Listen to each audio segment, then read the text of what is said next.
Le président de la transition, chef de l'État, son Excellence, le président Assimi Goïta, en rapport avec ses autres collègues présidents du Niger et du Burkina, ont pris la décision de retirer nos États de la CEDEAO.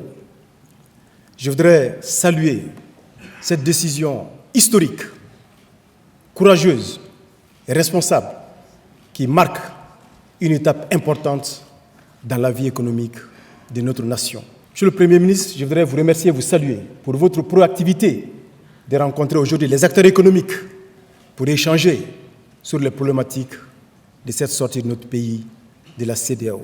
Après la souveraineté territoriale et sécuritaire, après la souveraineté diplomatique, maintenant, ici, la souveraineté économique vient d'être sonnée et c'est cette bataille de la souveraineté économique qui va être engagée tout à l'heure. Je voudrais dire une chose, c'est qu'il faut que ce soit très clair pour tout le monde. Les économistes, les experts financiers, les experts en finance internationale vont faire des analyses, vont faire des propositions, vont faire des débats. C'est important, ça fait partie du travail intellectuel. Les universitaires, ils vont produire des notes. C'est important pour alimenter l'intelligence collective. Mais nous, gouvernement, et vous, opérateurs économiques, ce qui nous est demandé aujourd'hui, c'est l'opérationnalisation et la mise en œuvre de cette décision. Nous sommes dans du pratico-pratique. C'est pourquoi je voudrais dire un certain nombre de vérités. La première, c'est de dire qu'il faut que ce soit clair et qu'il n'y ait pas d'amalgame. La CEDEAO n'est pas une union monétaire, c'est une union économique. Et en tant qu'union économique, les questions économiques, commerciales, douanières et tarifaires, c'est de cela qu'on doit parler. Et les avantages comparatifs que notre pays peut tirer par rapport à cette décision-là, c'est ça qu'on doit en parler.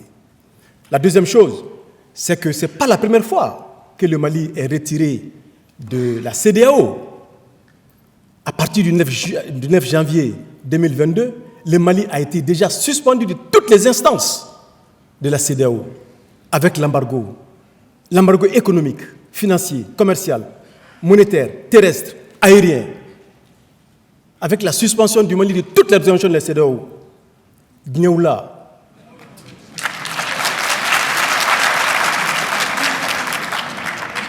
C'est vous dire qu'il faut que nous ayons confiance en nous-mêmes, confiance en notre peuple et à notre pouvoir, à nos génies créateurs. Le Mali va transformer cette sortie de la CEDEAO en un point de compétitivité et de rentabilité pour notre économie. Et c'est ça qui va se faire. Il faut que nous ayons confiance en nos forces. Quand l'embargo est venu, il y a des gens qui ont dit que le Mali va s'effondrer en 48 heures, d'autres sont 12 heures.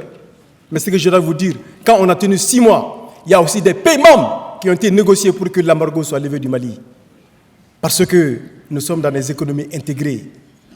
On a dit les ports. Les ports est un investissement. Aucun pays côtier ne peut fermer ses ports au Mali. Parce que quand on investit dans les ports, on s'attend aussi à des retours sur investissement. Et le Mali est le principal retour sur investissement de ces pays-là. Les ports ne seront pas fermés. Pour finir, je voudrais vous dire que le gouvernement est prêt. Le gouvernement est mobilisé. Le gouvernement est motivé. Le gouvernement a déjà son plan d'action pour aborder cette phase de la sortie de la CEDEAO.